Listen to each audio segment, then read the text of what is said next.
तो इस पार्ट के स्टार्ट में शियांग उसकी आंखें खुल रही होती है। वो सोचती है कि मेरे पैरों में बहुत दर्द हो रहा है और उसके बाद वो पूछती है क्या यहाँ पर कोई है, और वो अपने आसपास देखती है, वहाँ पर कोई नहीं होता। तभी बाहर से एक मेड आती है अपने दांतों में कुछ चबाते हुए और पूछती है अब क्या हुआ लेडी जियांग। फिर जियांग कहने लगती है मेरे पाँव में बहुत ही ज़्यादा दर्द है, मुझे डॉक्टर के पास जाने की ज़रूरत है।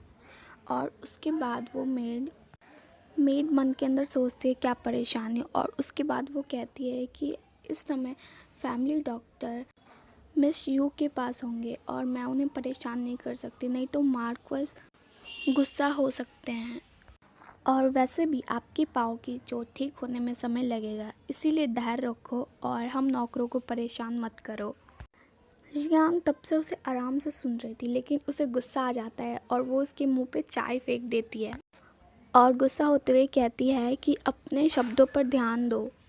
और तभी बाहर से कोई आवाज़ देते हुए कहता है क्या हो रहा है जियांग, और वो नौकरानी कहती है कि माय लॉर्ड। और इसके बाद तो जियांग कहने लगती है कि मेरे पैरों में दर्द हो रहा है। वो मेड नीचे बैठ जाती है और ड्रामा करने लगती है कि मुझे माफ़ कर दो माय लॉर्ड, लेडी जियांग की अच्छे से सेवा ना करने और उन्हें भड़काने के लिए, ये मेरी गलती है। वो मेड और नाटक करते हुए कहती है कि मेरे साथ बुरा व्यवहार होना ठीक है क्योंकि लेडी जियांग की तबीयत ज़्यादा इम्पोर्टेंट है। और फिर पियांग भी उसको भाव नहीं देता और वो कहता है क्या तुम बहरे हो। जियांग ने कहा उसके पैरों में दर्द है तो जाओ और जल्दी से डॉक्टर को बुलाओ। वो मेड कहती है क्या, और फिर कहती है कि माय लॉर्ड। और पियांग उसे कहता है कि अगर ऐसा दोबारा हुआ तो मैं तुम्हें बेच दूंगा। और वो मेड कहती है कि ऐसा दोबारा नहीं होगा माय लॉर्ड। फिर पियांग जियांग से पूछने लगता है क्या तुम्हारा पैर ज़्यादा दर्द हो रहा है। और वो उसके पास जाता है और उसे पकड़ के कहता है कि रुक जाओ जियांग, डॉक्टर जल्द ही यहाँ पे आते ही होंगे। और फिर पियांग जियांग को अपने गले लगा लेता है और वो दोनों साथ में बहुत प्यारे लग रहे थे। और फिर तो पियांग उसे दवा देते हुए कहता है ये वो दवा है जिसे डॉक्टर ने अभी अभी तैयार किया है, तो चलो इसे जल्दी खा लो गरम गरम ही। और पियांग कहता है चलो अच्छी लड़की, जल्दी से दवा खा लो और तुम्हारे पैर का दर्द कम हो जाएगा।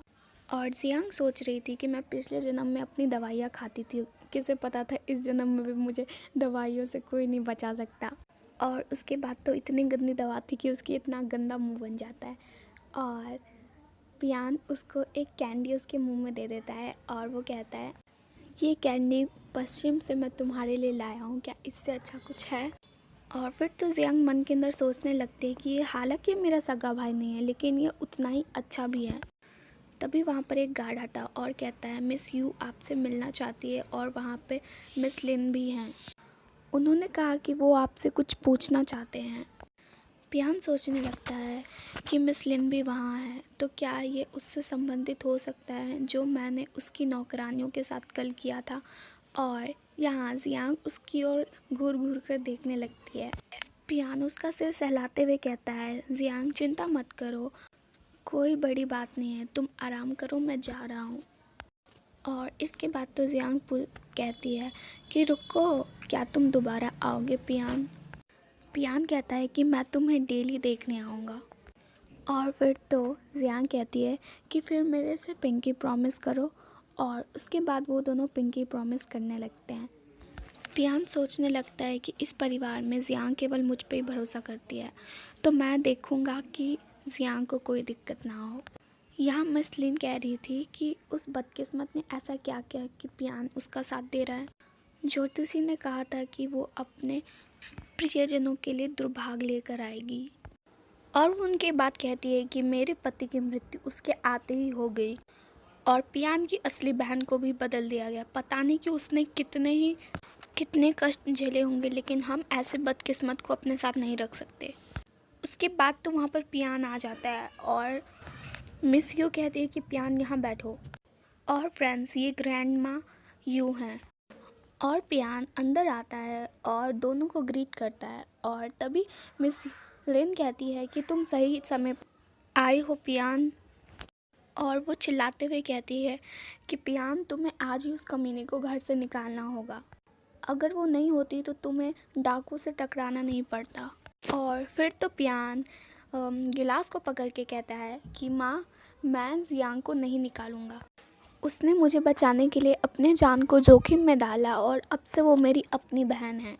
और लिन दोबारा अपनी जगह से उठ के चिल्लाने लगती है और कहती है कि वो बेकार कमीनी, वो सिर्फ एक घटिया व्यापारी की बेटी है। उसने आते ही मेरी बेटी की जगह चुरा ली है और मैं इसे जारी नहीं रहने दूंगी।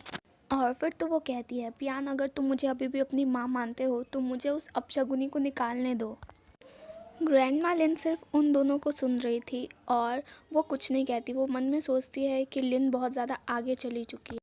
यहाँ लिन पियान की ओर देखता है और पियान बिल्कुल ना वाला लुक देता है, जिसके कारण वो रोते हुए कहती है, सॉरी, नाटक करते हुए कहती है, मैंने ऐसा क्या किया है कि मुझे ये सब देखना पड़ रहा है। मेरा बेटा भी मेरी बात नहीं सुनता।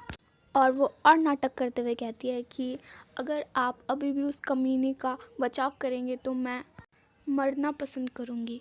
और आगे का ग्रैंडमा यू कंप्लीट करते हुए कहती है, और मैं उस बदकिस्मत को शर्मिंदा करूँगी और घर छोड़ने पर मजबूर करूँगी। और अपना हाथ पटकती है और कहती है, तुम एक मूर्ख औरत हो।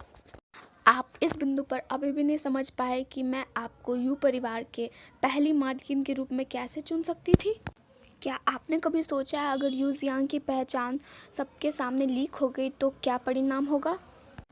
लिन का तो पूरा मुंह उतर जाता है और वो कहती है, माँ क्या? यदि आप चाहते हैं कि सभी लोगों को पता चल जाए कि आपकी बेटी का पालन पोषण एक साधारण व्यापारी परिवार में हुआ है, क्या तुम चाहती हो कि लोग तुम्हारी बेटी का मजाक उड़ाएं? और क्या तुम ये चाहती हो कि तुम्हारी बेटी का पति ढूंढने में कठिनाई हो और वो अपना बाकी शेष जीवन दुखी में जिए? तो जाओ और दुनिया को बता दो, मैं तुम्हें नहीं रोकूंगी। और लिन अपना सिर झुकाकर सोचती है कि ऐसा कैसे हो सकता है। ऐसा लगता है उस कमीने के साथ साथ मेरी बेटी की भी प्रतिष्ठा नष्ट हो जाएगी। और उसके बाद तो वो ग्रैंडमा के कदमों में गिर जाती है और कहती है कि मदर, मैं गलत थी, अब हम क्या कर सकते हैं? पियांग उसे देखता है और सोचता है, अंत में उसे समझ आ गया, यदि मैंने कल दादी माँ से इस बारे में चर्चा नहीं की होती तो जियांग तो बर्बाद ही हो जाती। वो मस्का लगाने लगता है दादी माँ को और उनके कंधे दबाते हुए कहता है कि जियांग का कहना है कि मैं इस परिवार का रीढ़ हूँ और उसके बड़े भाई जैसा हूँ। उसने कहा कि मैं जब तक ठीक हूँ वो खुश है। ग्रैंडमा पूछती है, क्या उसने सचमुच में ऐसा कहा? पियान कहता है कि मैं आपसे झूठ बोलने की हिम्मत नहीं कर सकता। ग्रैंडमा कहती है कि अगर उसने ऐसा कहा है तो हमारा उसे 1 दशकों तक पालना बर्बाद नहीं गया है। अगर ऐसा है तो मेरी सगी पोती भी उसकी बराबरी नहीं कर सकती। लिन, इसे ध्यान रखना, तुम्हारी जुड़वा बेटियां हैं जिनमें से एक कमज़ोर है। आशीर्वाद के लिए उन्हें मंदिर में भेजा जाएगा और उन्हें वयस्क होने पर वापस ला लिया जाएगा। वो दोनों ही तुम्हारी बेटियां हैं, कोई कमीनी नहीं है। और ग्रैंडमा चलते हुए कहते हैं कि मुझे यकीन है आपको पता है आगे क्या करना है।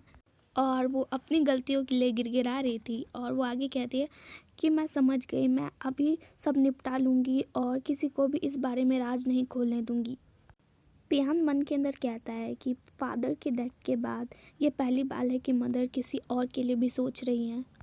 पियान सोचता है कि किसे पता था मेरी बिछड़ी हुई बहन ही उनके जीने का कारण बन जाएगी, लेकिन मेरे बारे में क्या? हाँ, मैं उनके लिए क्या हूँ? पियान इधर लिन की बात करे, वो उसकी मदर है। फिर वो सोचता है कि मैं बस जियांग से थोड़ा सा बेहतर हूँ। फिर हमें वही स्टार्टिंग वाली मेड दिखाई जाती है और उसे यहाँ धमकाया जा रहा होता है क्योंकि उसने लेडी शू को उकसाने की कोशिश करी अफवाह फैलाने के लिए। और वहाँ लिन कह रही थी कि तुमने जो किया है उसके हिसाब से तुम्हारे लिए इस हवेली में कोई जगह नहीं है। और इसके बाद लिन कहती है कि हे गार्ड, उसके मुंह में जहर डालो और उसे बेच दो। और तभी वहाँ से कोई पीछे से चिल्लाते हुए आता है, कहता है रुक जाओ।